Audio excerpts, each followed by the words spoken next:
أعوذ بالله من الشيطان الرجيم. بسم الله الرحمن الرحيم. بسم الله. السلام عليكم ورحمة الله وبركاته.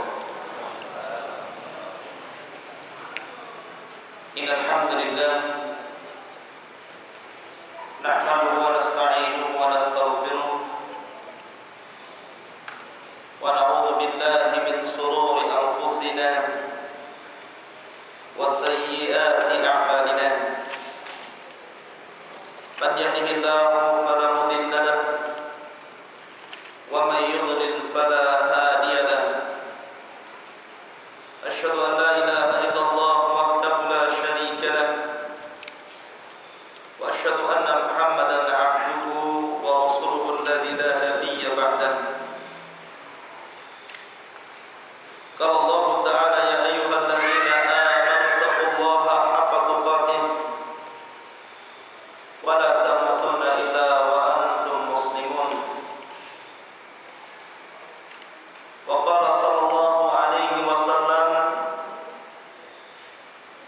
ما اجتمع قوم في بيت من بيوت الله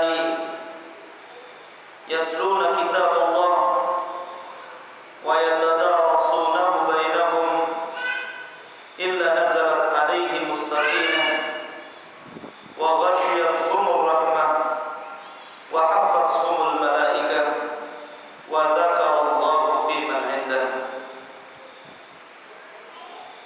أما بعد، معاشر المسلمين rahimani wa rahimakumullah. Alhamdulillah, pada malam hari ini Allah pertemukan kembali di majelis rutin kita setiap 2 minggu sekali. Dan pada malam hari ini kita akan mengusung sebuah tema yang sangat bagus sekali tentang adab-adab berziarah. Ma'asyiral muslimin rahimani wa rahimakumullah. Berbicara tentang adab ziarah, maka kita berbicara tentang hak seorang muslim kepada muslim yang lainnya. Sebagaimana sebuah hadis Nabi sallallahu alaihi wasallam, haqqul muslim 'alal muslim khamsun: raddus salami wa iyadatul maridi wa itba'ul janaizi wa ijabatud da'wati wa tashmitul atish. Kata Nabi sallallahu alaihi wasallam, hak seorang muslim atas muslim yang lainnya 5 perkara. Pertama, menjawab salam. Yang kedua, mengunjungi orang sakit. Yang ketiga, mengikuti jenazah. Yang keempat, mendatangi undangan. Dan yang kelima, menjawab doa orang yang muslim ketika mengucapkan alhamdulillah. Ma'asyiral muslimin rahimani wa rahimakumullah. Di dalam hadis ini Nabi sallallahu alaihi wasallam menyebutkan tentang beberapa perkara yang berkaitan dengan ziarah, yaitu salah satunya adalah ijabatud da'wah. Kita memenuhi panggilan saudara kita. Kenapa kita dituntut untuk berziarah kepada saudara-saudara kita? Karena sesungguhnya di balik ziarah itu ada hikmah yang paling besar, yaitu melaksanakan hak seorang muslim terhadap saudaranya sesama muslim. Namun saya ingin membuat 2 bagian tentang adab-adab ziarah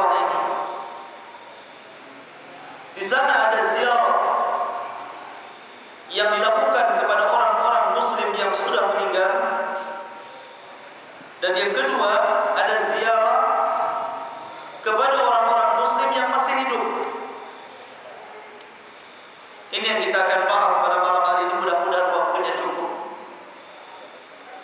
Ma'asyiral muslimin rahimani wa rahimakumullah. Yang pertama, kita akan bicara tentang adab-adab ziarah kubur atau ziarah kepada orang-orang muslim dari saudara-saudara kita kaum muslimin yang telah mendahului kita. Allah Subhanahu wa taala berfirman, ma'asyiral muslimin, di dalam surat Al-Imran ayat 185, kullu nafsin dha'iqatul maut, setiap jiwa pasti mati. Dan Nabi sallallahu alaihi wasallam bersabda dalam sebuah hadis, "Aktsiru dzikra hadhil ladzatil maut." Perbanyak oleh kalian ingat akan sesuatu yang dapat menghancurkan kenikmatan-kenikmatan kalian. Apa itu? Al-mautu, kematian. Jadi kematian adalah perkara yang bisa menghancurkan kenikmatan setiap manusia. Ketika dia hidup, Allah berikan nikmat yang luar biasa dari kekayaan, jabatan dan pangkat. Apakah kalau dia meninggal kemudian kekayaan, jabatan dan pangkatnya akan masuk ke dalam kubur? Jawabannya tidak. Bahkan yang masuk adalah kain kafan yang harganya murah. Itulah yang masuk ke dalam kuburan.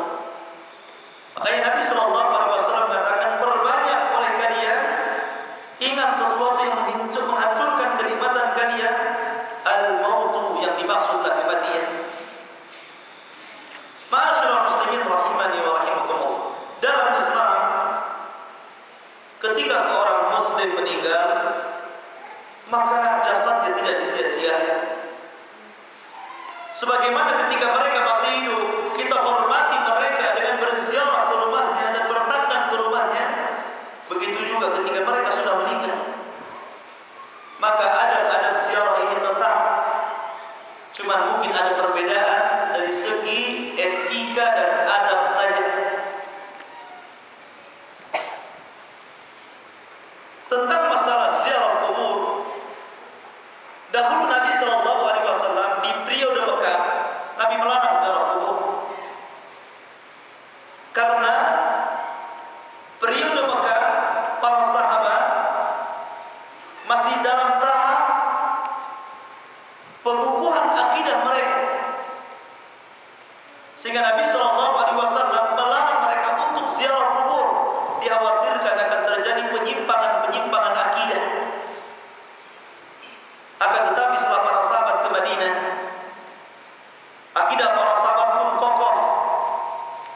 Maka kemudian Nabi sallallahu alaihi wasallam memerintahkan mereka untuk berziarah kubur, sebagaimana sabda Nabi sallallahu alaihi wasallam, "Kuntu nahaitukum an ziyaratil qubur fazuruha." Dahulu aku larang kalian ziarah kubur, akan tetapi hari ini silahkan berziarah kalian. Kalimat fazuruha adalah perintah. Akan tetapi karena pada awal pensyariatan ziarah kubur itu hukumnya sunnah, kemudian dilarang, kemudian diperintahkan kembali, maka hukumnya dikembalikan kepada awal sebelum larangan, yaitu sunnah hukumnya. Walaupun asal perintah itu wajib dalam ilmu usul, tetapi perintah ba'da nahyi, kalau ada sebuah perintah sebelumnya ada larangan, maka dikembalikan kepada sebelum larangan. Karena sebelum larangan ziarah kubur sunnah, kemudian dilarang, kemudian diperintah lagi, maka hukum perintah yang kedua, hukumnya sunnah, dikembalikan kepada hukum perintah yang pertama sebelum Rasulullah melarang. Adapun ziarah kubur ini sunnah bagi laki-laki secara mutlak, tanpa dibatasi waktu dan tanpa dibatasi tempat. Kemudian bagi wanita tidak demikian. Maka pendapat yang kuat, bagi para wanita diperbolehkan ziarah kubur itu, akan tetapi dilarang untuk sering berlebihan dalam ziarah kubur. Karena ada hadis yang mengatakan la'anallahu zawwaratul qubur. Allah melaknat wanita-wanita yang berziarah kubur. Syekh Al-Albani rahimahullah ta'ala ketika memberikan catatan kepada hadis ini, kalimat zawwara dalam bahasa Arab disebut siyagul mubalaghah. Seperti kalimat ar-rijalu qawwamuna 'alal nisa. Jadi laki-laki ini dilebihkan kepemimpinannya bagi kaum wanita. Kalimat qawwamun ini siyagul mubalaghah, bentuk berlebihan. Ikut wazan fa'alun. Maka kalimat zawwara itu juga ikut wazan fa'alun, memiliki makna berlebihan. Artinya Allah hanya melaknat wanita-wanita yang berlebihan. Itu maksudnya. Jadi hadis ini artinya Allah melaknat wanita-wanita yang berlebihan ziarah kubur. Akan tapi kalau tidak berlebihan, maka diperbolehkan. Atas beberapa dasar. Pertama, Nabi SAW pernah diikuti oleh Aisyah radhiyallahu anha ketika tengah malam Nabi SAW bangun kemudian menuju ke Baqi, dan Aisyah berada di belakangnya mengikuti Nabi SAW sampai ke Baqi. Kemudian ketika Nabi SAW hendak balik lagi ke rumahnya, Aisyah buru-buru pulang. Ketika itu maka Nabi SAW tahu kalau Aisyah itu mengikutinya. Maka Nabi SAW menjelaskan tujuannya. Pertama, dalam riwayat mendakwahi jin yang ada di padang pasir. Yang kedua, ada yang mengatakan Nabi SAW berziarah ke makam Baqi.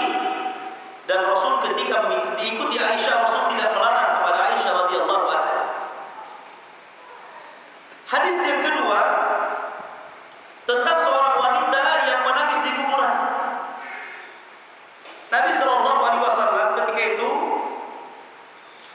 memberikan nasihat kepada wanita ini, ittaqillah, bertakwalah engkau wahai ibu kepada Allah Azza wa Jalla. Akan tetapi ibu ini mengatakan tidak tahu kalau yang mengatakan itu baginda SAW, sehingga dia mengatakan, Anda bisa mengatakan seperti itu karena Anda tidak mendapatkan musibah seperti musibahku. Maka ketika itu Nabi pergi, dan orang-orang pun mengatakan kepada ibu ini, ibu tahu nggak siapa tadi menasihati ini? Ibu ini mengatakan tidak tahu, itu adalah Rasulullah SAW. Maka ketika ibu ini tahu bahwa itu Nabi SAW, bergegas dia menuju Nabi SAW. Tidak didapatinya bawabah, penjaga rumah Nabi SAW. Ya, seorang Nabi tidak memiliki penjaga rumah, tidak ada satpamnya. Sehingga ketika dia masuk ke dalam rumah, kemudian dia minta maaf kepada Nabi SAW. Kemudian Rasulullah SAW mengatakan, as-sabru fi sadmatil ula, bahwa orang dikatakan sabar itu ketika dia mampu bersabar ketika awal terjadi musibah. Adapun kalau sudah 1 minggu, itu bukan sabar namanya. Jadi orang yang sabar itu ketika hari ini dapat musibah, dia sanggup menghadapinya, itu yang disebut sabar. Ikhwatu fiddin, azani Allah wa iyyakum. Jadi cukuplah 2 riwayat ini menunjukkan bahwa diperbolehkan seorang wanita ziarah kubur, akan tetapi tidak boleh sering-sering. Itu kesimpulannya. Adapun hikmahnya ma'asyiral muslimin, dalam beberapa riwayat bahwa Nabi SAW bersabda, fa innahu yuriqul qalbi wa tudmi'ul 'aini wa tudzakkirul akhirata wa la taqulu hujra. Kata Nabi SAW, berziarah itu mampu melembutkan hati. Makanya saya sarankan, kalau antum yang punya istri, kalau istri sudah mulai keras hatinya, ajak ke kuburan supaya lembut hatinya. bahwa dia akan seperti ini. Begitu juga seorang wanita kalau suaminya keras kepala, ajak ke kuburan. Kemudian kata Nabi SAW, dan mampu meneteskan air mata karena mengingat kematian. Lihatlah Umar bin Abdul Aziz rahimahullah ta'ala, menjelang kewafatannya dia meminta kepada para sahabatnya untuk diantar ke kuburan kaum muslimin. Sesampainya di kuburan kaum muslimin, dia langsung menangis sehingga orang-orang di sekitarnya ikut menangis, meneteskan air mata. Dia khawatir bahwa kenikmatan yang telah Allah Subhanahu wa taala berikan kepadanya selama ia menjabat menjadi khalifah tidak bermanfaat setelah kematiannya. Dia khawatir bahwa jabatan yang Allah telah amanahkan kepadanya karena dia menjadi seorang khalifah tidak bermanfaat setelah kematiannya. Maka dia kemudian mengatakan, ya man la yazulu mulku irham man qad zala mulku. Wahai zat yang tidak pernah hilang kekuasaannya, berilah kasihan kepada yang telah hilang kekuasaannya. Kemudian dia membacakan sebuah ayat Al-Quran, ma aghna anni maliyah halaka anni sultaniyah. Sungguh harta yang banyak tidak bermanfaat ketika seseorang meninggal dunia, dan begitu juga jabatan-jabatan yang tinggi tidak mampu memberikan manfaat kepada orang yang sudah meninggal dunia, kecuali orang-orang yang memanfaatkan keduanya karena Allah Subhanahu wa taala. Ikhwatu fiddin azanillahu wa iyyakum. Kemudian yang ketiga, bisa mengingatkan akhirat. Karena orang kalau sudah ingat akhirat, ikhwan, orang itu pasti terlahir menjadi orang yang baik. Orang kalau teringatkan akhirat, orang ini pasti menjadi orang yang jujur, disiplin, amanah, dan menjadi orang yang bertanggung jawab di dalam dunia ini. Karena setiap dia hendak melakukan kecurangan, dia akan ingat akhirat. Setiap satu dinar saja dia ambil, dia ingat akhirat. Ketika ia hendak menzalimi orang, dia ingat akhirat. Ketika hendak korupsi, dia ingat akhirat. Ketika hendak mengurangi meteran, literan, takaran, dia ingat akhirat. Dan begitu seterusnya. Maka ketika orang ingat akhirat, maka orang ini terlahir menjadi orang baik. Karena dia tahu apa yang dia lakukan di dunia akan dipertanggungjawabkan di hadapan Allah Subhanahu wa taala. Maka itu salah satu kenapa ziarah kubur itu penting, karena mengingat akhirat. Karena laki-laki ini sunnahnya mutlak, kapan saja, mau malam hari, mau siang hari, mau waktu subuh, ya, habis subuh, dan begitu seterusnya. Sebelum subuh kita ziarah kubur sampai lewat pemanjang tunai rumah lewat kuburan, ya. Maka sejenak untuk nongkrong di kuburan dulu, baru kemudian ke masjid. Biasanya cari yang ada kuburan. Ya. Ikhwatu fiddin azanillahu wa iyyakum. Kemudian kata Nabi SAW, dan jangan kau katakan kalimat al-hujr. Kalimat hujr adalah kalimat batil. Makanya termasuk kata Syekh Utsaimin rahimahullah ta'ala, kalimat hujr diantaranya adalah kalimat-kalimat yang mengandung penyimpangan dalam akidah, seperti datang ke kuburan, meminta-minta di kuburan, atau memaki-maki di kuburan, ya. Ataupun kemudian menjadikan orang-orang kuburan sesembahan selain daripada Allah Subhanahu wa taala dengan diminta berkah dan begitu seterusnya. Maka ini kalimat hujur, tidak boleh di kuburan lakukan seperti itu. Karena tempat minta-minta hanyalah Allah Subhanahu wa taala. Kuburan tidak bisa mengabulkan permintaan siapapun, karena dia sendiri sibuk, bahkan dia meminta bantuan kalau memang ada bantuan. Ma'asyiral muslimin rahimani wa rahimakumullah.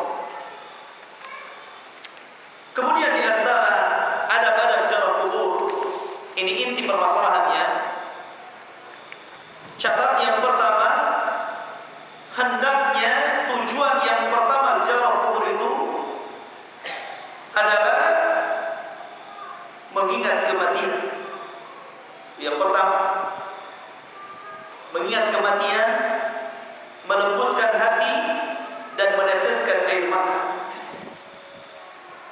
Kalau orang datang ke kuburan kemudian tidak ingat mati, hati tidak takut sehingga tidak lembut, mata tidak menetes, malah tertawa, ini masalah orang ini.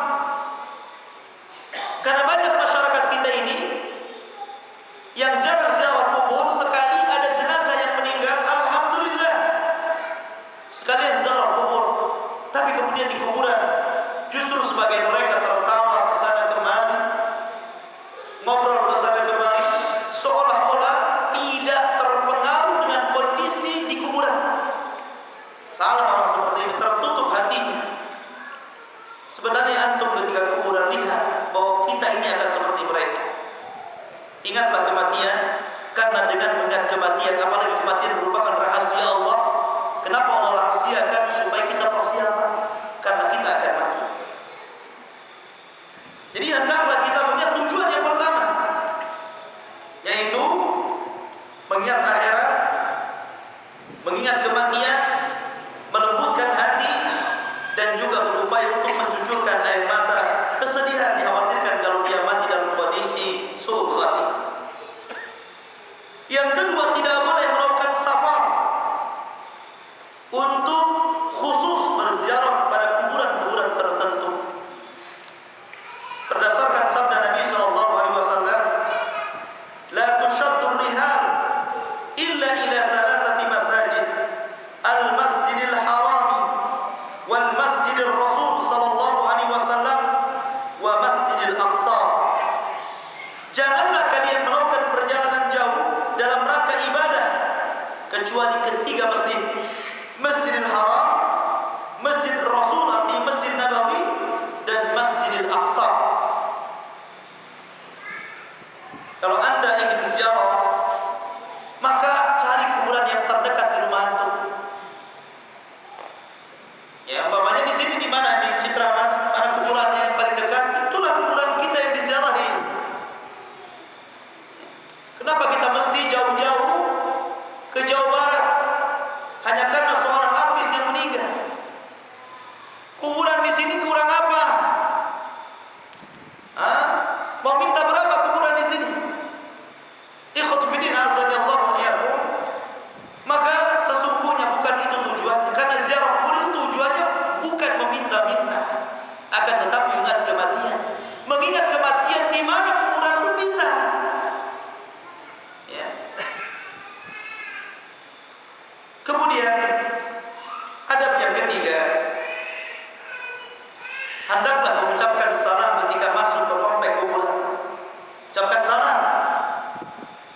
Nabi SAW mengajarkan kalimat yang harus diucapkan dalam salam itu, assalamu alaikum ahlad diyar minal mu'minina wal muslimin wa inna insya'allahu bikumul lahiqun nas'alullahu lana wa lakumul afiyah. Ini kalimat salam yang diajarkan Nabi SAW. Wassalamualaikum, masuk rumah orang, ya, kuburan lain lagi lafadznya, assalamu alaikum ahlad diyar. Mudah-mudahan keselamatan atas penghuni rumah, maksudnya kuburan, dari kalangan kaum mukminin dan muslimin.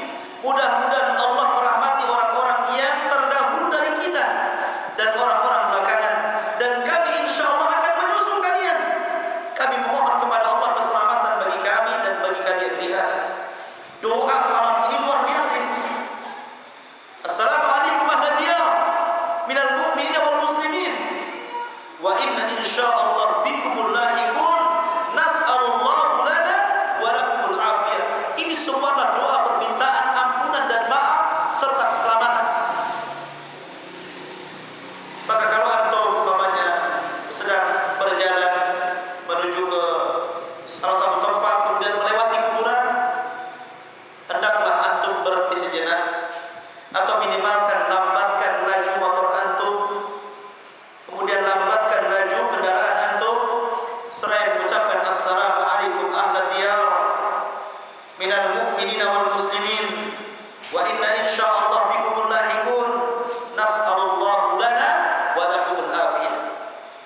Sempatkan, ya ucapkan seperti ini. Banyak orang-orang yang masuk kuburan itu tidak ucap salam, main blusak-blusuk saja. Kadang-kadang mengantarkan jenazah juga demikian, sudah lupa. Ramainya orang karena ngobrol sana sini, masuk area kuburan ya sama sekali tidak salam. Ikhwatu fillah azanillah. Ketika kita sampai di gerbang kuburan, langsung ucapkan salam. Itu ada. Kemudian yang keempat, tidak memakai sandal ketika masuk ke kuburan, kecuali kalau memang tanah yang diinjak itu tidak memungkinkan untuk diinjak. Banyak duri, banyak beling, ya, banyak paku. Akan tapi kalau memang bisa dilewati karena berupa pasir atau mungkin gundukan-gundukan cadas tapi tidak berbahaya kepada kaki, maka disunnahkan lepas sandalnya. Dan ini sebagaimana riwayat di mana Rasulullah SAW bersabda, "Ya sahibas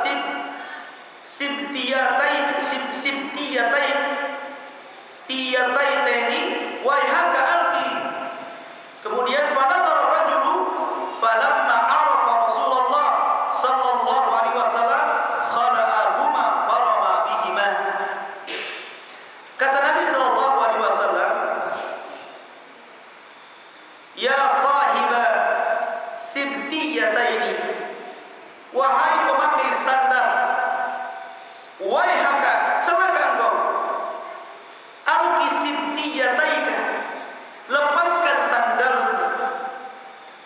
Lalu orang tersebut melihat orang yang meneriakinya, maka tatkala ia mengenali kalau itu adalah Rasulullah sallallahu alaihi wasallam, maka dia langsung melemparkan kedua sandalnya, kemudian masuk tanpa sadar. Lihat, Nabi SAW mendoakan apa? Waihaka, celaka kamu. Ada kalimat waihak, celaka. Kalau Nabi SAW yang mengucapkan celaka, maka siapa yang bisa menyelamatkan dari kalimat waihak ini? Ini doa seorang Nabi. Maka disunnahkan di khutbah kalau antum masuk ke area kuburan, lepas sandalnya. Dan Nabi SAW mengatakan, waihaka alqi sibtiyataik, celaka engkau, copot, lepas sandalmu itu. Ikhwatu fillah azanillah wa iyyakum. Kemudian yang kelima, tidak duduk di atas kuburan, apalagi menginjak kuburan. Tak boleh duduk di kuburan, apalagi menginjak kuburan. Makanya hati-hati ikhwan, kalau antum mengiringi jenazah di malam hari, bawa senter, atau kalau handphone antum ada baterainya, senter, jangan main injak. Baik anda yang mengusung jenazah atau anda yang mengikuti jenazah di belakangnya. Karena kebiasaan yang saya saksikan di Batam ini, kita sering mengikuti penguburan jenazah di malam hari. Justru kuburan itu dijadikan tempat duduk, kadang-kadang diinjak-injak. Haram ikhwatu fiddin. Rasulullah sallallahu alaihi wasallam bersabda, "La an yajlisa ahadukum ala jabratin fatughriqa thiyabahu fatakhlusa ila jildihi khairun lahu min an yajlisa ala qabrin." Masyaallah. Sungguh jika salah seorang dari kalian duduk di atas bara api sehingga bara api itu membakar bajunya, menghanguskan kulitnya, itu lebih baik daripada seseorang harus duduk di atas kuburan. Ya? Kata Nabi SAW, kalaulah seseorang duduk di bawah bara api sehingga pakaian selananya terbakar, kulitnya juga mengelupas karena kepanasan, itu lebih baik daripada seorang harus duduk di atas kuburan. Orang sekarang pacaran di kuburan, kuburan pahlawan dijadikan tempat pacaran anak-anak muda itu. Ya. Ikhwan fillah azanillah wa iyyakum. Tidak boleh, jangan menginjak kuburan, apalagi menduduki kuburan, karena itu bukan tempat duduk. Kemudian yang keenam, mendoakan mayit jika dia seorang muslim. Kalau antum ziarah kubur, jangan bakhil.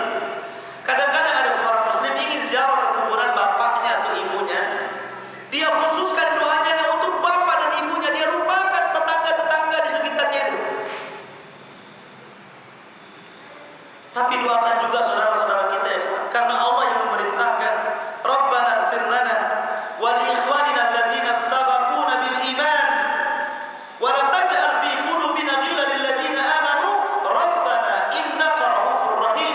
Ayat ini menjelaskan kepada kita tentang perintah agar kita mendoakan saudara-saudara kita sesama muslim yang telah mendahului kita dari keimanan.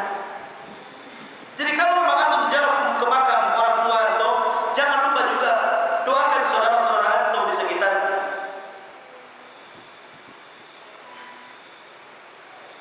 Kemudian yang kedelapan, yang ketujuh, boleh mengangkat tangan ketika berdoa, akan tetapi bukan menghadap kuburan, tapi hadapkan doa antum ke arah kiblat. Kenapa demikian? Karena Nabi SAW bersabda, "Ad-du'a wal ibadah." Doa itu bagian daripada ibadah, tidak boleh diarahkan kecuali ke kiblat. Jadi kalau antum berdoa di sisi kuburan, bukan mengangkat kedua tangan, umpamanya dihadapkan ke maisan, batu nisan kuburan, bukan, atau sambil pegang batu nisan kemudian antum berdoa, bukan begitu caranya. Akan tetapi dimanapun posisi antum, apakah di samping kanan, samping kiri, samping sebelah kuburan, tetap antum hadapkan ke arah kiblat. Kemudian antum angkat tangan antum berdoa di situ. Kan kita bukan meminta kepada kuburan, tapi minta kepada Allah Subhanahu wa taala. Dan ada berdoa mengarah ke kiblat. Ya.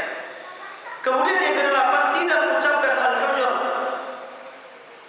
Imam Nawawi rahimahullah taala mengatakan bahwa yang dimaksud kalimat hujur adalah kalimat batil.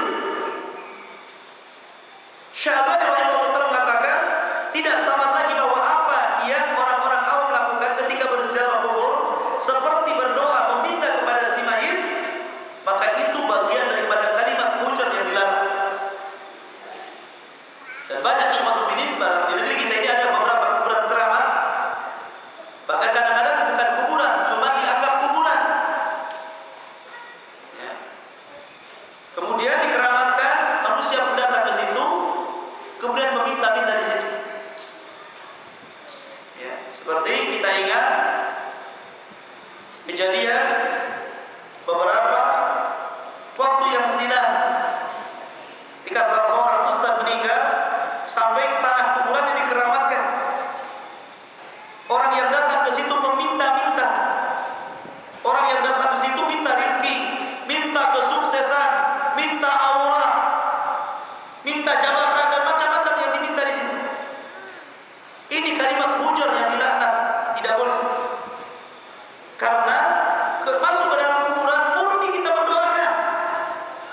Kita berdoa kepada orang yang di kuburan, karena kita tidak tahu posisi orang yang di kuburan itu dalam kondisi bisa menjawab pertanyaan munkar dan nakir, ataukah dia justru tidak mampu menjawab pertanyaan munkar dan nakir. Makanya Nabi SAW, kalau kalian mengantarkan jenazah dan jenazah sudah dipendam, sebelum diuruk disunahkan apa? Mengambil beberapa kepal tanah, kemudian dilempar. Habis itu diuruk. Setelah itu antum berdoa satu-satu, meminta ketetapan jawaban. Ya Allah, berilah ketetapan jawaban kepada saudaraku ini. Karena Allah berfirman, "Yuthabbitul ladzina amanu bil qawli tsabit fil hayatid dunya wa fil akhirah." Allah akan menetapkan jawaban yang sangat mantap bagi orang-orang yang beriman, baik dalam kehidupan dunia atau kehidupan akhirat. Maksudnya kehidupan akhirat di sini kehidupan alam kubur. Jadi tidak boleh mengucapkan kalimat hujur. Kemudian yang kesembilan, diperbolehkan menangis, akan tetapi bukan meratap. Menangis bukan meratap. Nabi SAW ketika wafat Ibrahim, anak putra tercintanya, putra dari Maria Al-Qibtiyah, salah satu istri kedua yang memiliki keturunan dari Nabi SAW. Karena dari semua istrinya yang punya keturunan cuma dua, Khadijah bintu Khuwailid dan Maria Al-Qibtiyah. Dan dari Maria Al-Qibtiyah ini memiliki anak putra Ibrahim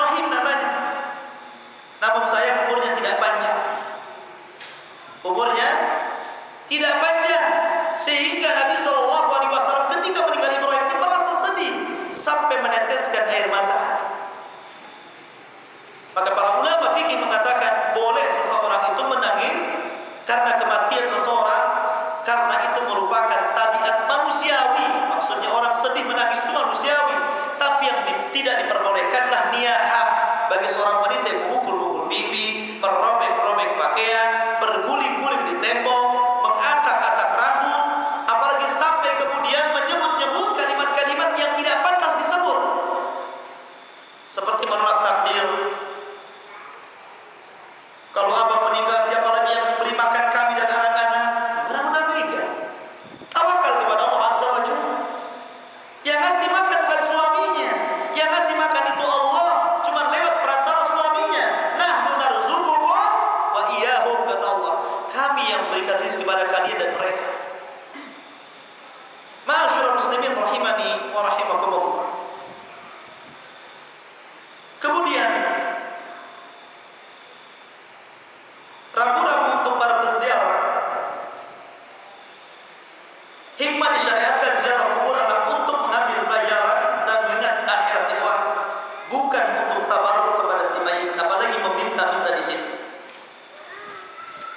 Tidak boleh seseorang meminta-minta di kuburan karena menyelisihi dengan hikmah tujuan disyariatkannya ziarah kubur.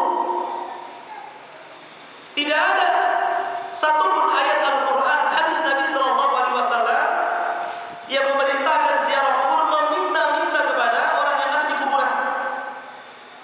Namun kebanyakan manusia yang keropos akidahnya, mereka kemudian menyimpang dalam bab ini.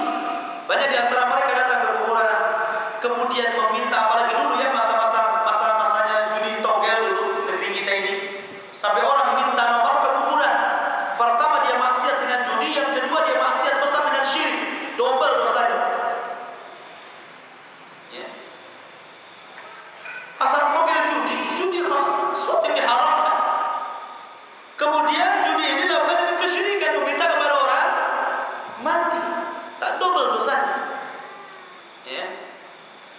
Oleh karena itulah maka yang perlu antum ketahui, ikhwatu fiddin azanillah, bahwa ziarah kubur ini penting, tetapi melihat adab-adab yang saya sebutkan tadi.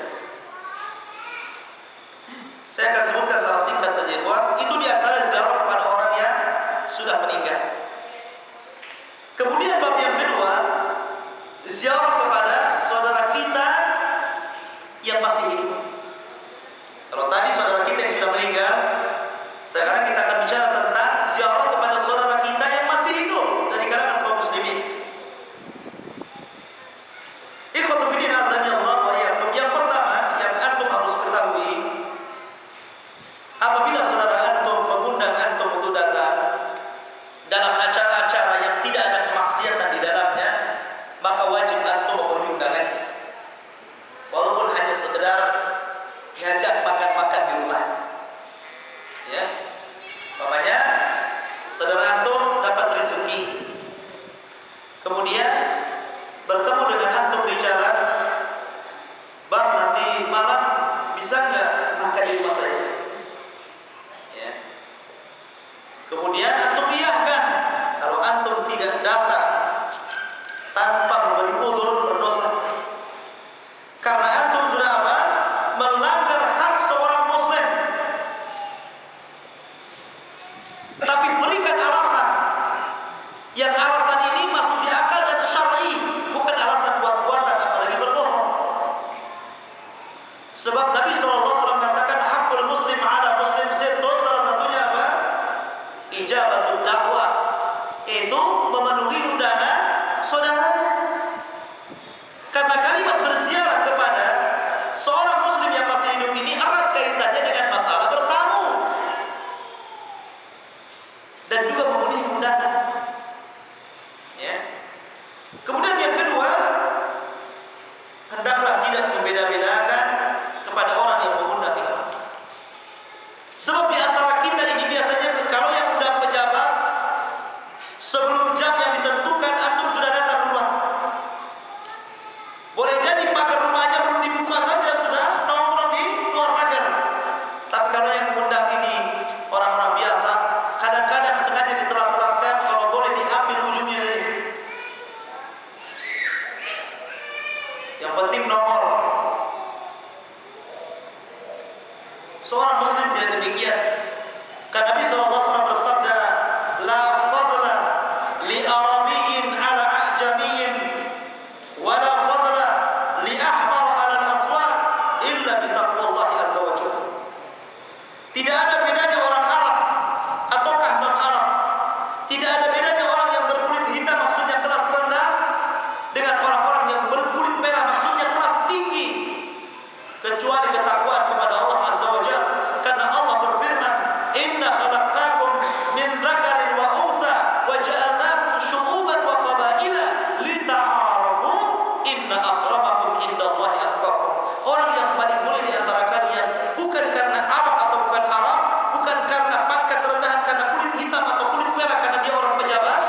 Jangan melecehkan saudara kita, tapi hargai saudara kita.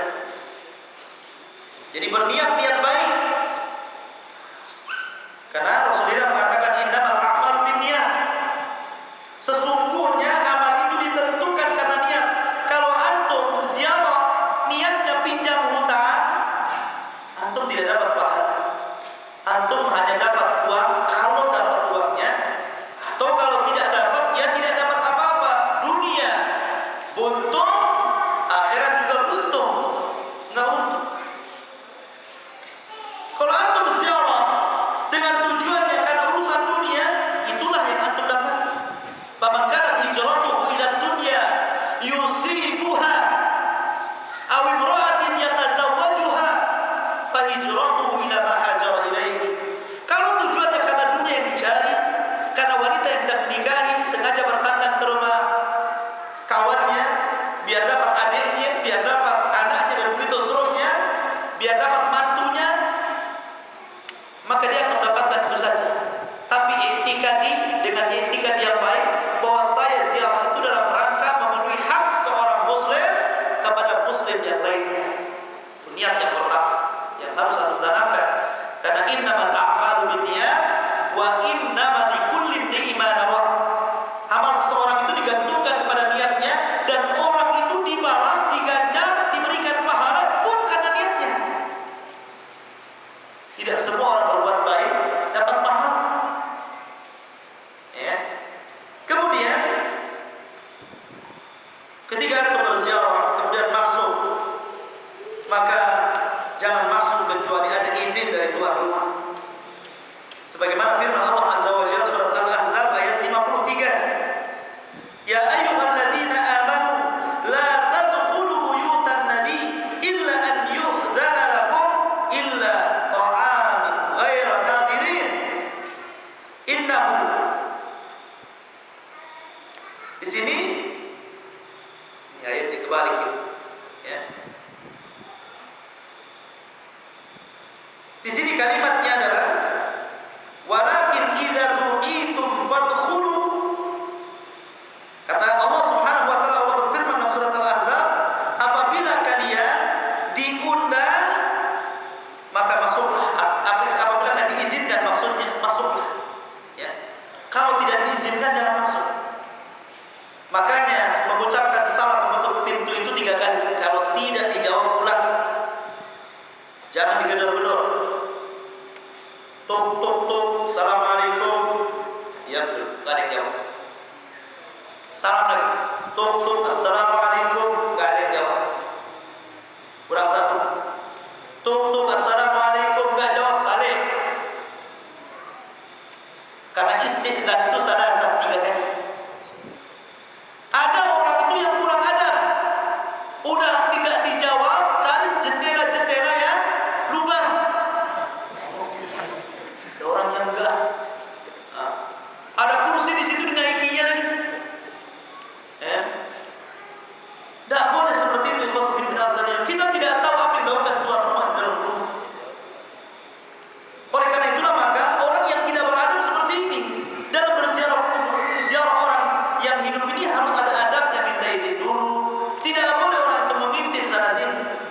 Bahkan kalau seandainya tuan rumah melempar sesuatu kepada orang yang mengintip kemudian kena matanya dan bocor matanya, tidak ada kafarah, tidak ada kisos, tidak bayar dia. Yang salah dia. Ya. Kemudian apabila kita dalam kondisi berpuasa, tetap disunahkan untuk menghadiri undangan dalam rangka berziarah ya khotibina azani Allah wa yakum. Akan tetapi kalau antum ingin menghormati, maka Nabi sallallahu alaihi wasallam bersabda, "Idza du'iya ahadukum falyujib, fa in kana sha'iman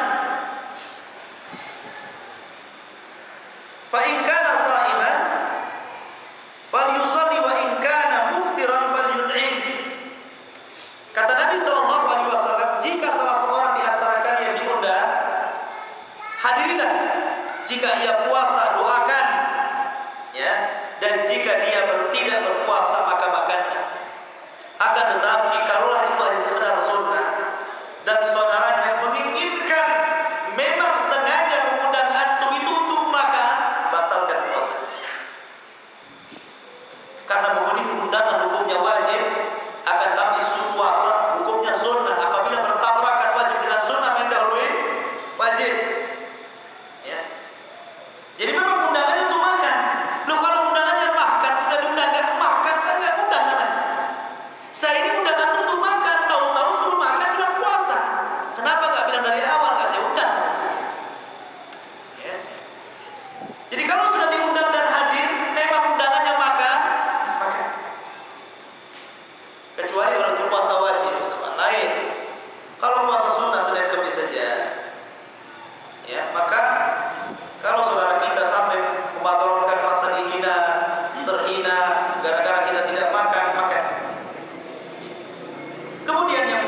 salinglah kalian memberikan hadiah sesama kaum muslimin, maka akan terlahir kecintaan sesama mereka. Coba saja, ya. Antum ajarkan kalau antum punya lingkungan, coba biasakan istri antum disuruh ngantar sayur hari ini ke tetangga sebelah ini, besok ke tetangga sana, besok ke tetangga ini. Walaupun istilahnya tidak seberapa dan mungkin kurang enak, akan tapi nilainya bukan di situ. Ya. Nilai silaturahimnya itu yang penting. Karena itu akan memupuk tali silaturahim. Namun kadang-kadang saya melihat di beberapa tempat justru orang-orang awam itu lebih baik daripada sebagian ummahat yang sudah kenal sunnah. Masya Allah.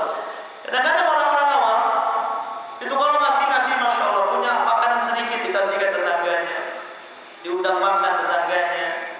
Giliran orang-orang yang sudah kenal sunnah punya makanan sedikit disembunyikan.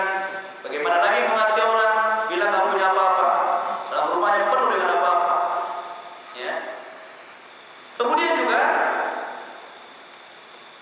jika seorang yang hendak berziarah, ikhwan, karena sebab undangan, jangan membawa orang yang tidak diundang kecuali ada izin. Ini kebiasaan ini. Ya. Antum disuruh datang ziarahlah ke rumah akhi. Ya. Antum aja sama keluarga. Makanan yang Anda sediakan cukup satu orang, antum bawa bala tentara antum satu RT. Ya. Jadi lihat izin dulu, telepon dulu, gimana nih Pak? Boleh nggak saya bawa kawan, bawa tetangga, bawa teman? Cukup nggak ini? Ya. Kemudian, jadi tidak boleh membawa orang yang tidak diizinkan untuk dibawa. Kemudian, jangan lupa ikhwatu fiddin, azani Allah wa iyyakum, memilih waktu yang tepat dalam berziarah itu. Karena ada waktu larangan dalam berziarah. Tidak boleh di tengah malam, tidak boleh di siang hari waktu istirahat, dan tidak boleh ketika selepas subuh. Waktu larangan. Kecuali kalau ada janjian. Memang tuan rumahnya ngasih janjiannya jam segini. Kalau malam antum datang jam 11, nggak ada masalah, ada janjian.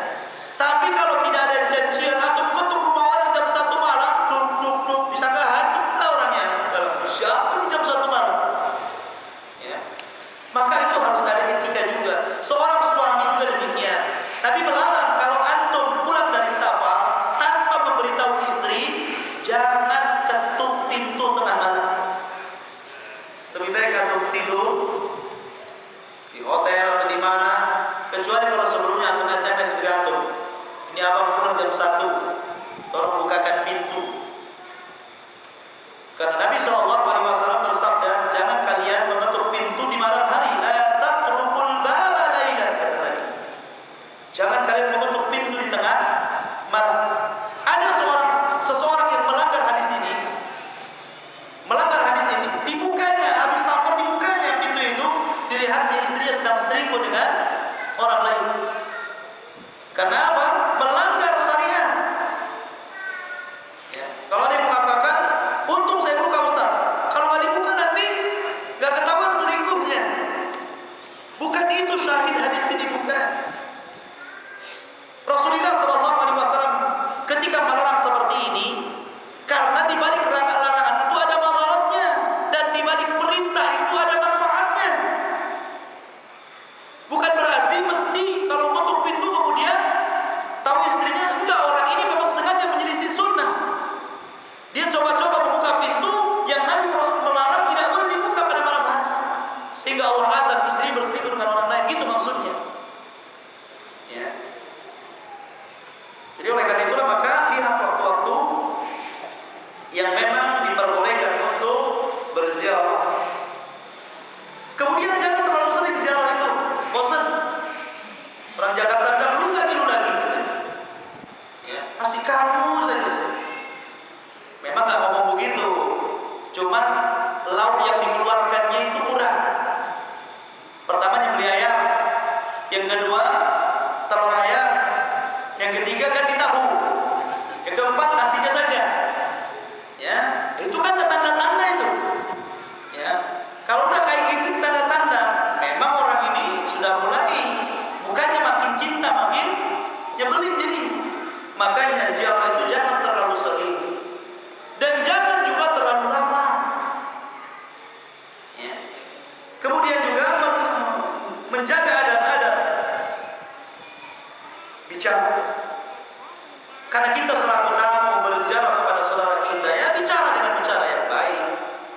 Jangan sampai kemudian menyakiti orang yang kita bertandang di rumahnya. Karena kondisi kita sangat diharapkan. Tahu-tahu kemudian datang menyebalkan, kan masalah hatinya. Maka jaga adab-adab lisan, hormati orang yang punya rumah. Kemudian juga jangan mengangkat suara dalam rumah, apalagi pada jam-jam istirahat. Ya. Kemudian juga jangan mencuri dengar atau mengintai tuan rumah. Berziarah, ada keributan di dapur. Kupingnya dipasang ini, tembok, tempelin apa ini orang. Ya. Itu urusan mereka. Mau berantem tuan rumah, mau saling mecahin piring tuan rumah, urusan mereka, bantai. Kita ini nggak ada urusan dengan itu. Karena kita ini posisinya di luar pagar, bukan siapa-siapanya kita dengan dia. Dan kita dituntut untuk menutupi aib dia. Jangan kemudian pulang ke rumah cerita sama kawannya, aduh hari ini baru ke rumah si fulan, aduh perang hebat di rumahnya, ini itu ucap. Nggak boleh ikhwatufiddin. Kita disuruh untuk menutupi aibnya. Kalau memang ada terjadi sesuatu, tutup aibnya. Rasul mengatakan, man satara musliman satarahullahu yaumal qiyamah. Siapa yang menutup aib seorang muslim di dunia, Allah tutup aibnya di akhirat. Bayangkan, manusia itu akan dikumpulkan di padang mahsyar, kemudian akan diadili satu persatu dan dipermalukan. Kalau dia pernah membuka aib si fulana, makanya Rasul mengatakan, ya ma'syara man amana bilisanihi wa lam yadkhulil imanu qalbah la tattabi'u awratal muslimin fa innahu man ittaba'a awratal muslimin tatabba'a Allahu awratahu wa man yattabi'illahu awratahu yafqahu Allah walau kana fi baitihi. Kata Rasulullah sallallahu alaihi wasallam, wahai orang-orang yang imannya hanya di lisan, belum sampai ke hatinya. Ini khitab kepada orang-orang munafik. Janganlah kalian suka mencari-cari aibnya orang Islam.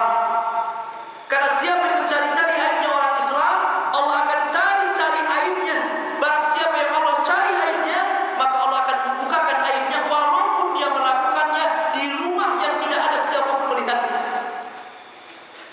Jangan kita coba-coba membongkar, apalagi menghina, apalagi menjelek-jelekan aib saudara kita. Kemudian juga tidak membiarkan anak-anak merosak harta rumah. Biasanya kalau kita ziarah, kita punya anak-anak, apalagi anak-anak kita ini hiperaktif, itu perhatikan, tegur. Ya, kemana dia masuk ke kamar, larang dia jangan masuk. Ini ada orang tua itu yang nggak tahu diri. Ya, anaknya merusak, anaknya mecahin, anaknya macam-macam dibiarkan seolah-olah rumahnya sendiri. Salah seperti ini. Karena kalau antum merasakan, antum di rumah, tiba-tiba ada orang yang masuk rumah antum, anaknya 10, semuanya lari sana lari sini.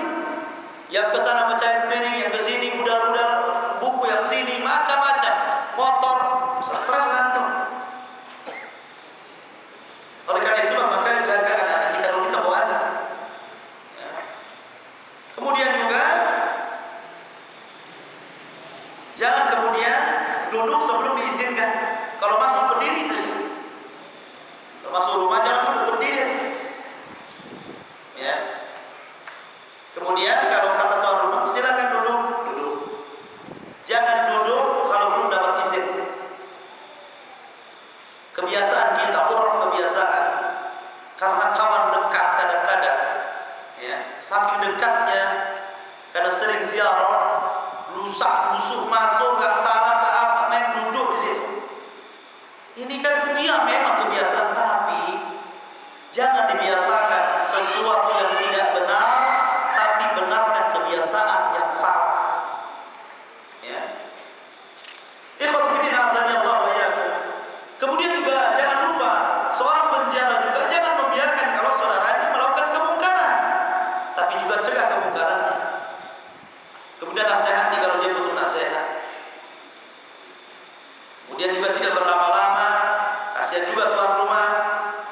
Kemudian kalau memang di waktu sholat jangan langsung jadi imam, kasih tuan rumah dulu, kecuali ada izin, walaupun dia ustaz.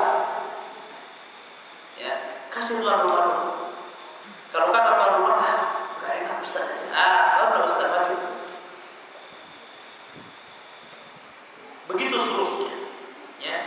Kemudian yang terakhir tentu karena antum sudah diperbolehkan masuk, kemudian dikasih hidangan walaupun satu air putih segelas putih, jangan lupa terima kasih. Ya, karena orang yang tidak syukur kepada manusia, dia tidak syukur kepada Allah Azza wa Jalla. Man lam yashkurin nas, lam yashkurillah, kata Rasulullah. Orang yang tidak syukur kepada manusia dianggap tidak syukur kepada Allah Azza wa Jalla. Terima kasih, jazakumullah khairan. Ini kadang-kadang dilupakan. Terima kasih yang banyak. Kadang-kadang saya teringat di Yaman, pengemis-pengemis saat itu masya Allah, belum dikasih aja udah doanya mengalir. Mudah-mudahan Allah memberikan rezeki yang banyak kepada anda. Mudah-mudahan Allah Subhanahu wa Ta'ala memberikan perlindungan kepada anda. Mudah-mudahan Allah memberikan hidayah kepada anda. Doanya banyak kali. Kalah mungkin kiai di Jawa sini, di Batam ini, dengan pengemis dia. Udah doa lama baru minta maaf. Ya. Pengemis di sini kan dibalik. Minta dulu, mau dikasih, didoain, kalau kan didoain.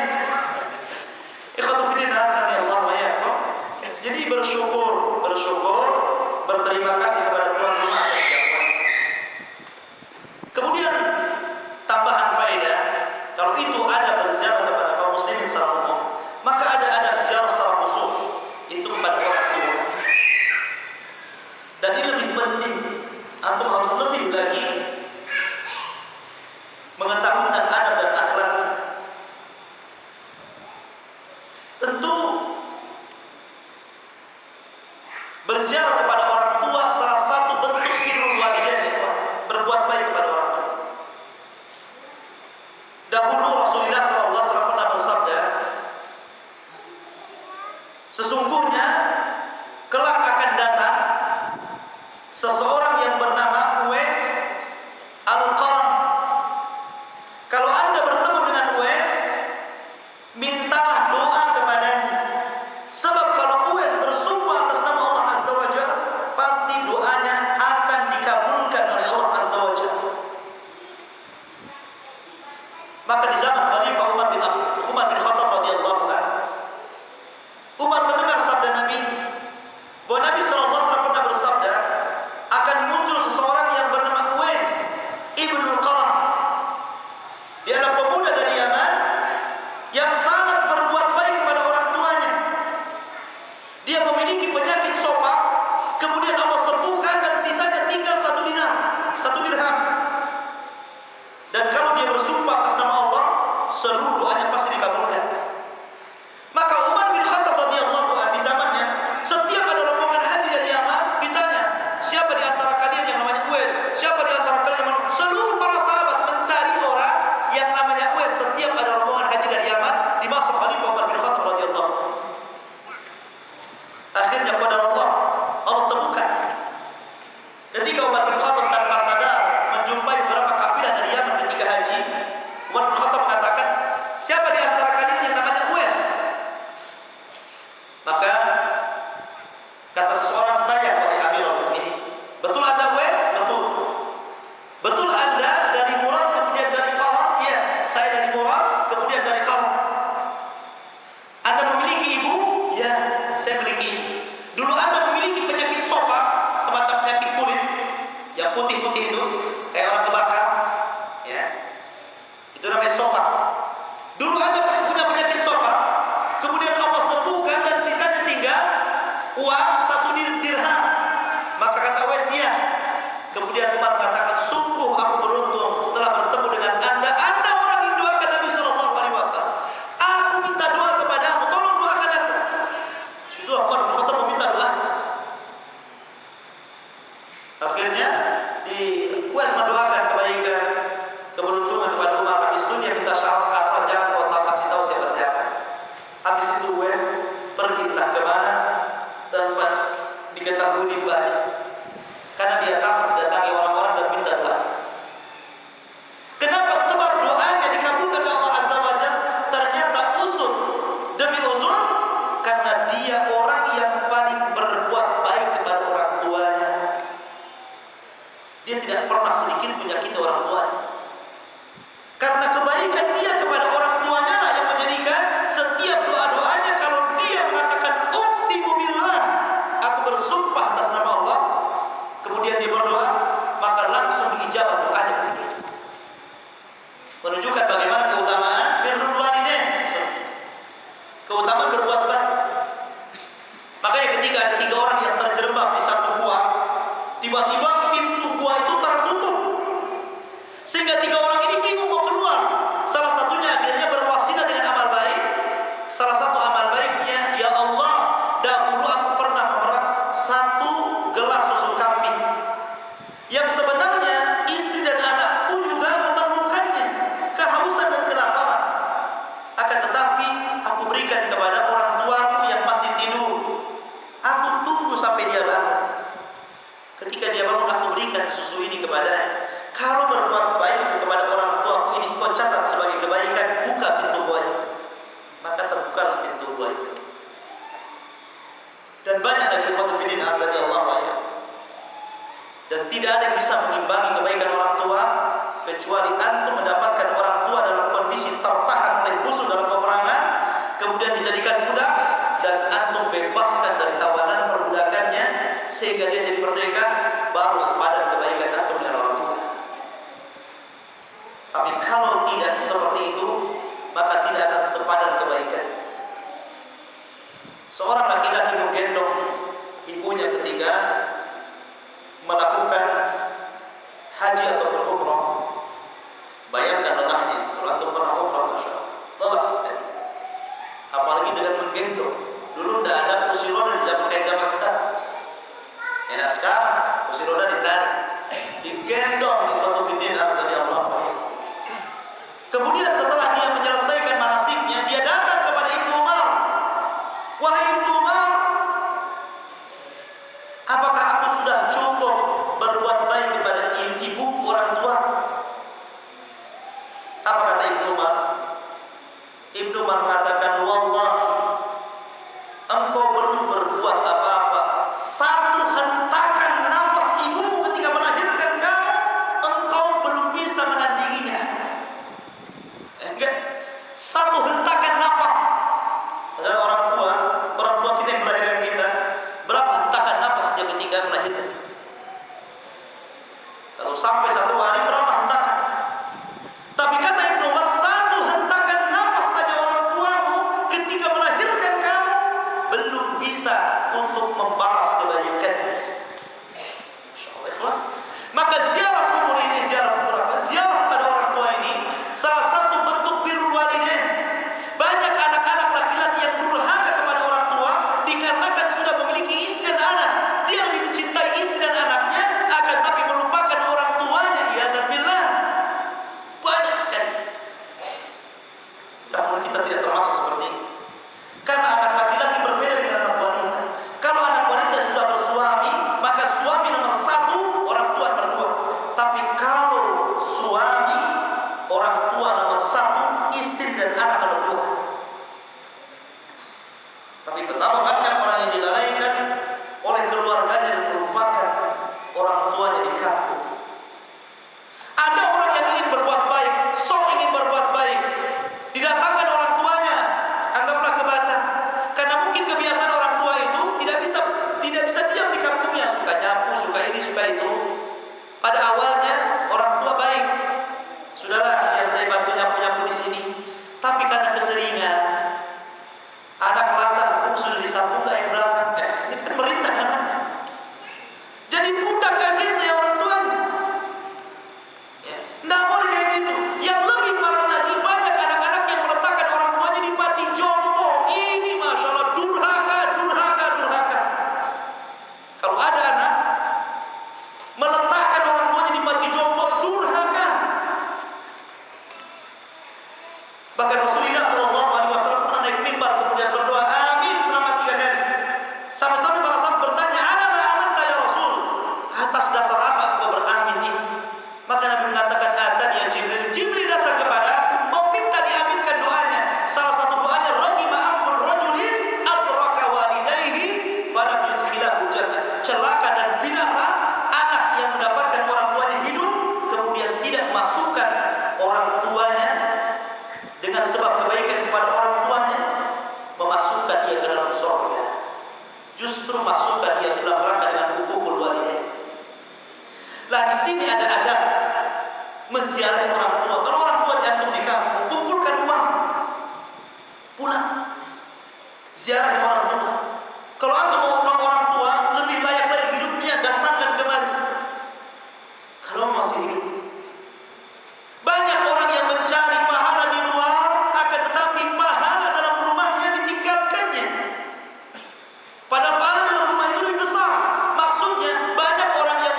melakukan kebaikan di hadapan. Maka ziarah kepada orang tua ini penting. Tanamkan mencintai dan kasih sayang kepada orang tua, mentaati kepada orang tua. Sebelum antum menolak keinginan orang tua, anggaplah orang tua memerintahkan antum dan antum berat merasanya. Mungkin anggaplah perintah ini, nah orang tua ini sudah tua, tolonglah berikan kendaraan untuk saya. Sementara penghasilan anaknya itu tidak bisa untuk cepat mengabulkan keinginan orang tua. Anggaplah orang tua itu memerintahkan sesuatu yang sangat berat, yang tidak mungkin antum bisa kabulkan. Sebelum antum tolak permintaannya, ingat firman Allah Azza wa Jalla, wa wassaynal insana biwalidayhi hamalathu ummuhu wahnan ala wahnin wa fisaluhu fi 'amain an ishkur li walidayka ilayya al-masir. Wa wassaynal insana, kami telah mewasiatkan kepada manusia agar berbuat baik kepada orang tua. Jadi berbuat baik kepada orang tua, wasiat siapa? Allah yang berwasiat. Sebelum kita ini menolak apa istilahnya, mengatakan tidak sanggup kepada perintah orang tua, ingat firman Allah bahwa wasiat Allah salah satunya adalah supaya kita berbuat baik. Kalau kita mendapatkan wasiat dari orang tua saja, rasanya wasiat ini kepengen kita laksanakan. Bagaimana kalau yang berwasiat ini Allah Azza wa Jalla? Ingat wasiat, ini wasiat Allah Azza wa Jalla. Upayakan, iakan dulu aja sambil berupaya. Kan insya Allah ada jalan, apapun ada jalan yang betul. Kalau kebaikan Allah akan tolong. In tansurullah yansurkum. Kalau anda menolong Allah tolong. Salah satu menolong Allah, agama Allah adalah berbuat baik kepada orang tua. Maka ketika berziarah orang tua, maka perhatikan nafkahnya, kehidupannya, cocok layak ke rumahnya, pakaiannya, tempat tidurnya, makan dan minumnya, kesehatannya, dan begitu seterusnya. Ya. Kemudian juga jangan lupa menjaga perasaannya. Banyak orang tua yang tersakiti dengan anaknya karena anak yang tidak paham dengan orang tuanya. Kadang-kadang orang tua ini, semakin tua kan biasanya semakin kurang akalnya. Orang tua manapun antum akan merasakannya. Orang semakin tua, semakin error. Makanya kenapa kita disuruh untuk berdoa dari pikun. Ya, karena pikun ini tidak ada obatnya kecuali kematian. Maka kita berlindung kepada Allah Azza wa Jalla dengan cara apa? Menjaga fisik kita. Maka kata para ulama, siapa yang menjaga anggota badannya, maka dia dihindarkan dari pikun. Tapi siapa yang tidak bisa menjaga anggota badannya, makanya kita bisa melihat ya, orang-orang yang suka mencaci, memaki, biasanya Allah Subhanahu wa taala jadikan lidah mulutnya itu setup. Ya. Ikhwatu fillah azani Allah wa iyyakum, maka jaga perasaan orang tua, apalagi orang tua itu sudah lanjut usia. Justru disitulah letaknya kenapa kita harus berbuat baik. Kalau orang tua lagi sehat, ia berbuat baik, tapi pahalanya tidak sehebat ketika orang tua sudah pikun. Kenapa? Pahala itu dikatakan lebih berat, lebih banyak, lebih besar ketika Anda merawat orang tua ketika pikun, karena ini balasan orang tua ketika merawat antum di waktu kecil. Karena sama hukumnya, bayi dengan orang tua itu kurang lebih saja. Ya. Keapalah bayi? Coba antum yang punya anak, antum tidak bisa tidur tengah malam. Ya. Dia berak, antum cebokin, antum popokin. Baru beberapa jam kemudian pipis lagi, antum habislah waktu antum disita dia. Kadang-kadang ada orang tua itu yang anaknya rewel, tidak pernah tidur siang malam, sampai kurus ibunya. Lah anggap saja ketika orang tua sudah pikun itu, anggap ketika antum masih bayi dirawat orang tua, sekarang orang tua sudah menjadi bayi, kita rawat mereka. Makanya Allah mengatakan, "Anishkurli wa liwalidayka ilayya al-masir." Hendaklah kalian mensyukuri nikmatku dan nikmat kedua orang tua. Oleh karena itulah maka banyak ada jangan panggil nama, tapi manggil kata-kata yang sopan. Tidak duduk ketika orang tua berdiri, tidak berdiri ketika orang tua duduk, ya, artinya bukan seperti itu, tetapi menghargai. Ada adat-adat di beberapa daerah, kalau orang tua lagi duduk, anak berdiri dianggap tidak sopan, atau terbalik dianggap tidak sopan. Lah adat istiadat ini kadang-kadang dijadikan hukum, al-adatul muhakkam, adat dijadikan hukum, ikhwan, kalau tidak bertentangan dengan syar'i. Soalnya kalau bertentangan dengan syar'i ya. Kemudian juga jangan lupa meminta izin pada orang tua dan meminta restu orang tua. Karena doa orang tua itu, ikhwan, akan menjadi kenyataan. Makanya sering saya dapat faedah tentang kisahnya Imam Sudais. Imam Sudais ini dahulu sejak kecil dia nakal. Kalau dia nakal, orang tuanya selalu ngomong apa? Kata ibunya, Sudais, daripada kau nakal, pergi sana ke haram. Mudah-mudahan Allah jadikan kau imam haram. Itu orang tuanya. Setiap Sudais nakal, maka ibunya selalu mengatakan, Sudais, pergi kau ke haram. Daripada kau nakal, pergi kau ke haram. Mudah-mudahan kau jadi imam di sana. Ya. Tafa'ul namanya ini, optimisme yang ditanamkan orang tuanya. Allah kabulkan. Siapa yang tidak kenal Sudais? Orang nomor satu di haram. Karena tafa'ul orang tuanya. Ini banyak orang tuanya, anaknya nakal, setan kamu. Ya, jadi setan dia ketika besar. Ya. Karena apa? Dikutuk setan. Cobalah kalau nakal, biasakan. Ya, biasakan kalimat-kalimat yang bagus. Keluarkan kalimat-kalimat yang indah. Ya. Daripada kau nakal, kenapa sana Imam Syafi'i, Ustaz kau di sana. Kan sunnah. Ya. Jadi tafa'ul, maka juga jangan memancing orang tua untuk marah sehingga kemudian mengeluarkan kalimat-kalimat yang akhirnya menjadikan seseorang terkutuk dengan kalimat-kalimatnya. Wallahu a'lam. Saya kira kajian cukup. Untuk materi kita adakan tanya jawab.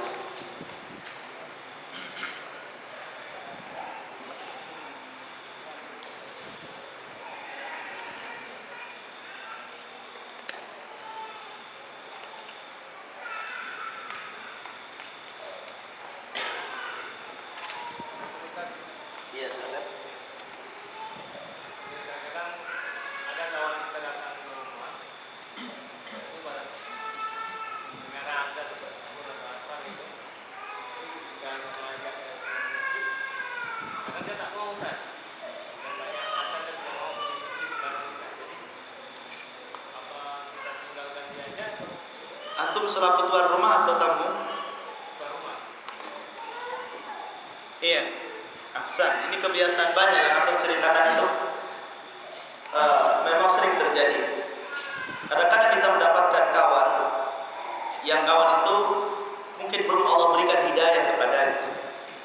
Mungkin kawan-kawan orang-orang awam atau kawan-kawan antum yang lama ketika masa jahiliyah.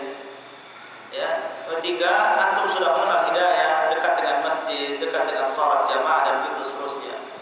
Tiba-tiba ketika bertandang ke rumah antum sudah izin mengajak dia, tapi tidak mau, berbagai alasan macam-macam.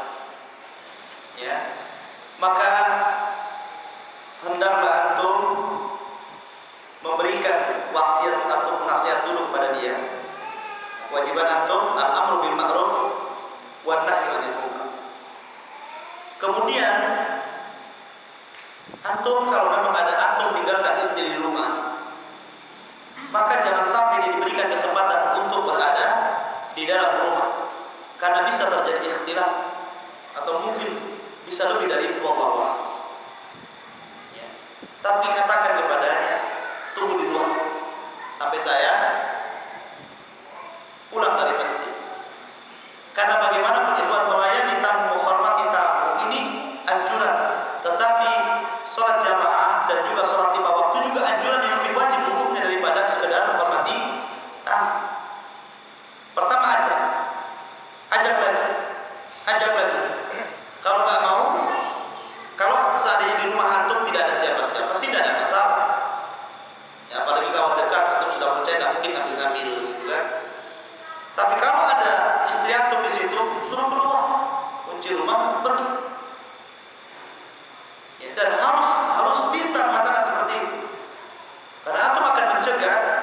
terjadinya kemungkaran. Ya. Kecuali kalau di rumah itu ada siapa-siapa, ya sudahlah, kalau tidak mau ya sholat di sini saja, ini tempat wudunya, ini sajadahnya, ini sarungnya, ini kopiahnya, untuk sediakan, saya ke masjid dulu. Artinya antum sudah lepas tanggung jawab gitu. Berikan nasihat. Kalau andai kata dia tidak mau, urusan dia dengan Allah Azza wa Jalla. Kemudian ada pertanyaan, bismillah. Sebelum anak tahu sunnah, saya sering dikasih buku-buku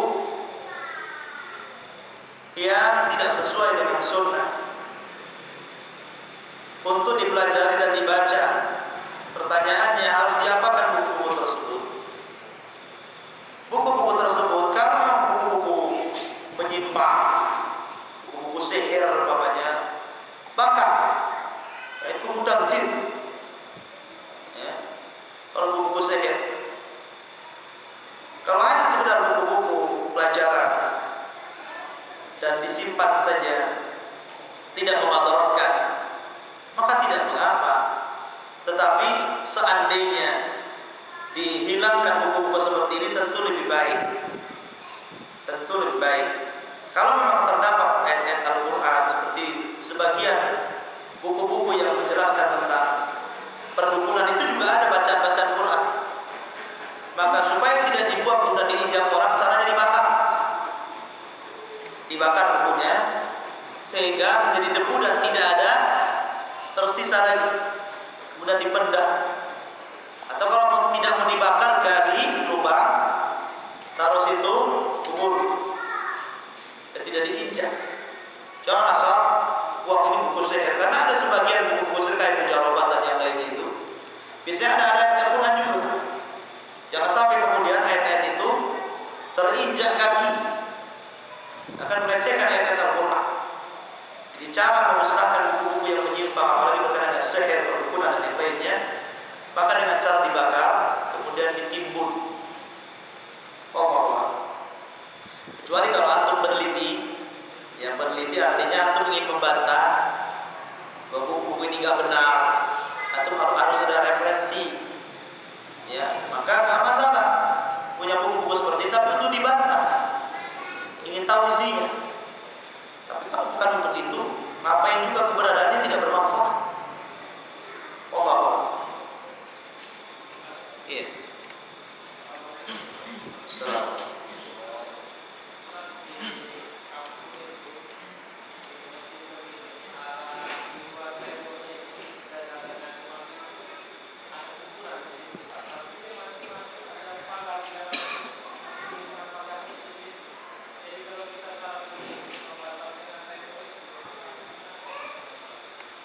Kuburan di depan masjid boleh selama ada pembatas. Ya. Pembatas, artinya pembatas itu memang dibuat untuk membatasi antara kuburan dengan masjid. Pembatas ini bisa tembok, bisa jalan. Mungkin di jalan umum, ya, habis masjid, jalan umum, terus kuburan. Itu tidak ada masalah. Ya. Tapi kalau tidak ada pembatas, dia berada di depan masjid, maka ini masuk dalam larangan. Nabi SAW katakan, la tusallu ala kubur, jangan kau salat menghadap kuburan. Karena Nabi SAW mengatakan, laknatullah ala al-yahud wan nasara ittakhadha qubur anbiya'ihim masajid. Laknat Allah kepada orang Yahudi dan Nasrani yang telah menjadikan kuburan nabi mereka itu menjadikan tempat sujud. Jadi tidak boleh, kecuali harus ada pagar khusus yang memisahkan. Pagar ini sengaja dibuat untuk memisahkan kuburan dengan masjid.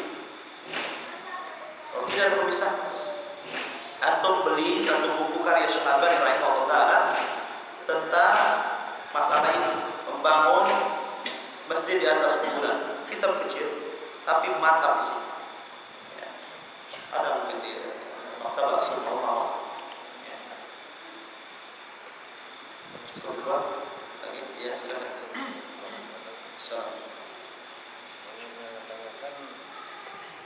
Biasanya sering terjadi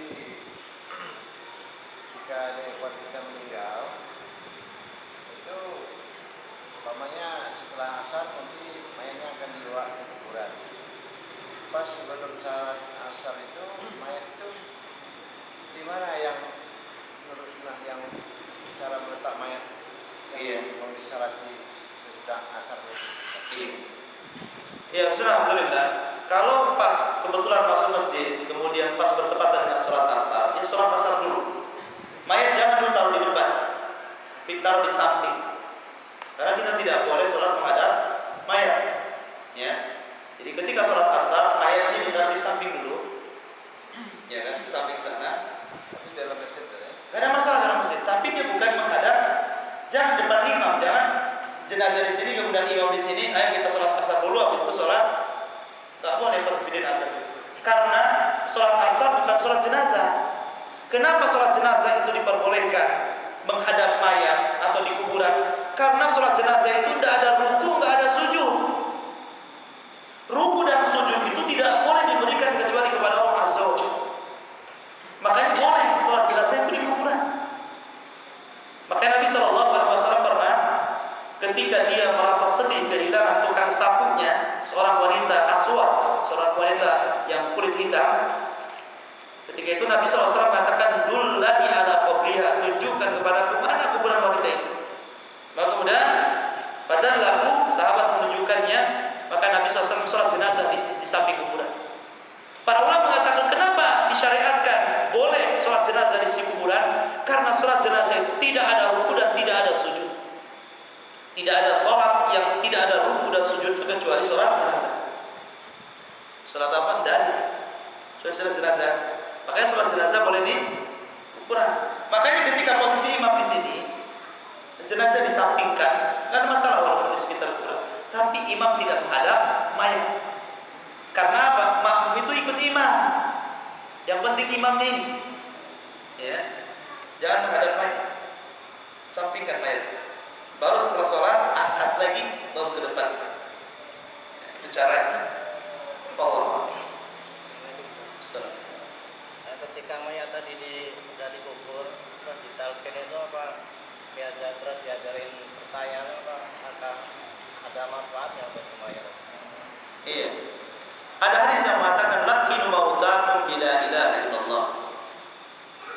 Ejahkan orang yang mati di antara kalian dengan la ilaha illallah. Kalimat mauta adalah orang yang sedang sakaratul maut, bukan orang yang sudah mati. Dari mana kita tahu bahwa bahasa mauta itu dibawa kepada sakaratul maut, bukan dibawa kepada orang yang sudah mati?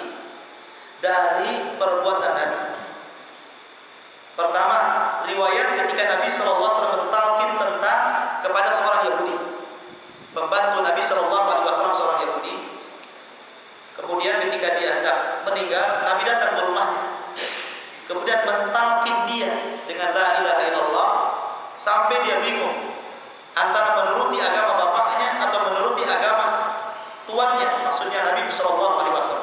Tapi kemudian bapaknya dengan bijak mengatakan, "Ati Abul Qasim." Taatilah Abul Qasim, maksudnya Rasulullah. Akhirnya dia masuk Islam. Kemudian dia meninggal. Menunjukkan bahwa kapan Rasul mentalkin? Sebelum mati. Lalu ketika dia mengucapkan la ilaha illallah, kemudian meninggal, Nabi langsung keluar rumah, mengangkat kedua tangannya dan mengatakan, "Alhamdulillahilladzi anqadhahu minan nar." Segala puji bagi Allah yang telah menyelamatkan anak ini dari kobaran api neraka. Karena dia mati dalam keadaan husnul khatimah. Riwayat yang kedua yang menunjukkan bahwa kalimat mauta itu bukan orang yang sudah mati, tetapi orang yang sedang sakarat, adalah tentang bagaimana talqinnya Rasul kepada Abu Thalib. Ketika Abu Thalib sakaratul maut, maka Nabi membisikkan di telinga Abu Thalib, "Qul ya ammi kalimatul la ilaha illallah." Katakan dia pamanku kalimat la ilaha illallah.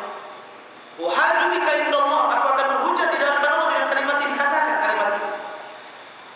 Ya, menunjukkan bahwa Nabi mentalkin Abu Thalib ketika sakaratul maut.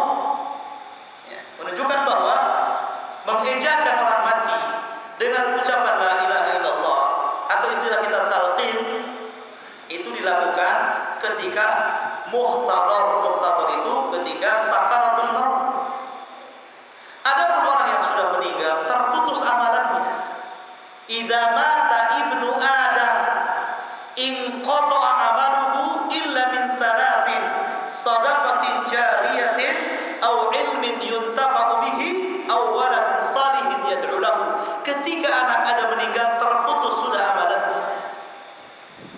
kecuali ilmu yang bermanfaat semasa hidupnya diajarkan ilmu itu, atau harta yang banyak dia sedekahkan. Kata Nabi SAW, yang akan mengikuti mayat ini salah satunya adalah sedekah jariah, orang yang membangun masjid, orang yang menanam pohon, kemudian buah-buahnya dimakan oleh binatang-binatang, orang yang menggali sumur, kemudian airnya dimanfaatkan untuk orang lain, orang yang membangun rumah, kemudian rumah ini disediakan untuk orang musafir.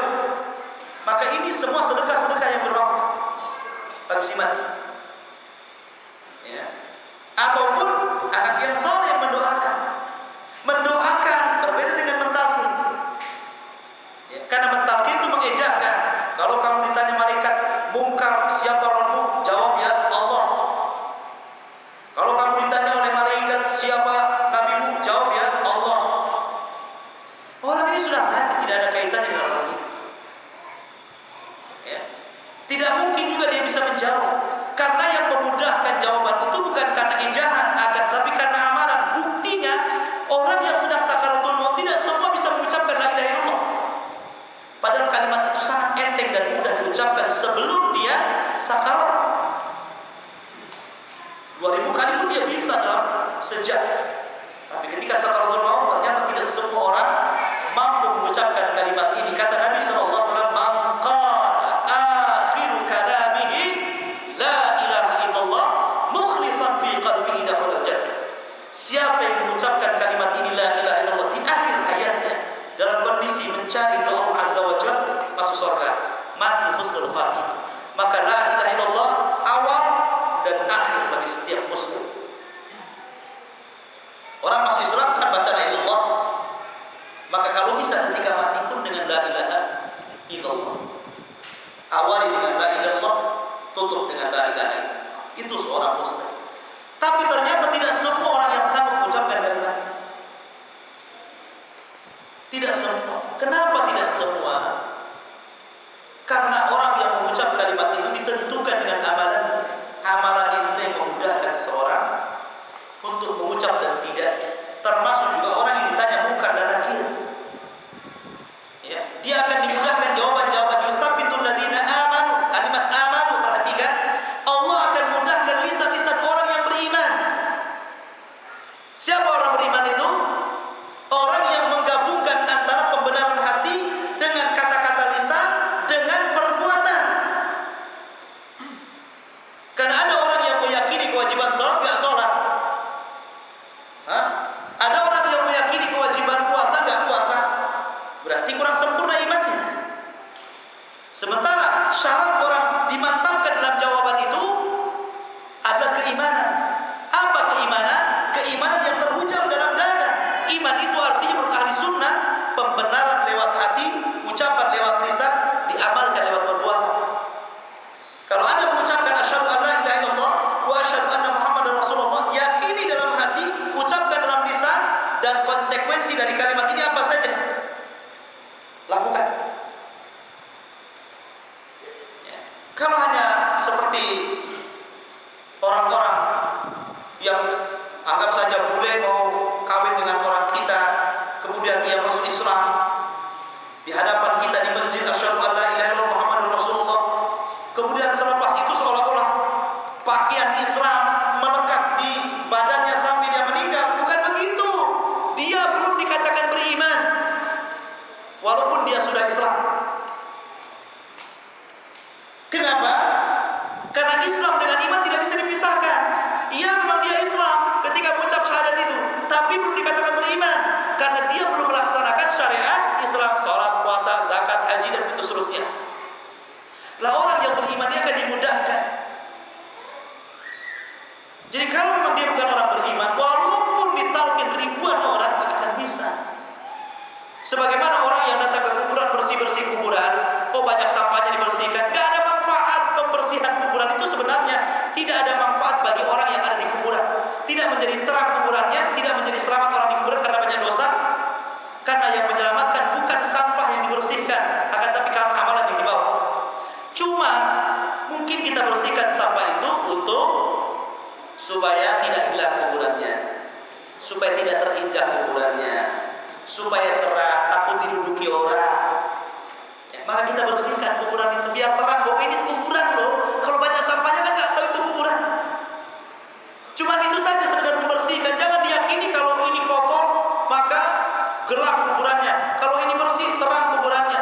Bukan itu yang menjadikan gelap dan terang kuburan, bukan akan ditutupi sampah. Kasihan kuburan yang di bawah beringin itu. Ya, terlindungi dengan bayang-bayang beringin. Gelap sampai bawah nanti. Jadi yang menjadikan terang kuburan, luas kuburan itu karena amalan dia. Wallahu a'lam bishawab. Sudah paham. Mudah-mudahan ada manfaat. Ada lagi terakhir. Apabila kita pinjam negara kita untuk menghadiri takkan Islam, maka kita ada tempat Iya. Ya kalau keyakinan antum perkara itu tidak ada contohnya dan dengan tidak menghadiri, negara kita kan demokrasi. Ya. Negara kita demokrasi ya. Ya golput saja tidak ada masalah kan. Walaupun dikritik kan gitu. Ya, demokrasi mau datang nggak datang kan terserah sesuai dengan keyakinan. Ya, tetapi kalau menjadikan motorot dan motorot yang lebih banyak daripada maslahatnya, maka antum datang dalam kondisi mengingkari dengan terus berdakwah bahwa perbuatan ini tidak sesuai dengan sunnah. Tapi kalau seandainya tidak mendatangi, tidak apa-apa, mendatangi juga nggak apa-apa, dia nggak ada masalah. Paling tinggi yang dicibir yang itu. Ya karena keyakinan antum ini bukan dari sunnah, ya kenapa pula kita pertahankan dan ikut? Tidak perlu. Wallahu subhanahu wa ta'ala. Asyhadu an la ilaha illa anta astaghfiruka wa atubu ilaik. Assalamualaikum warahmatullahi wabarakatuh.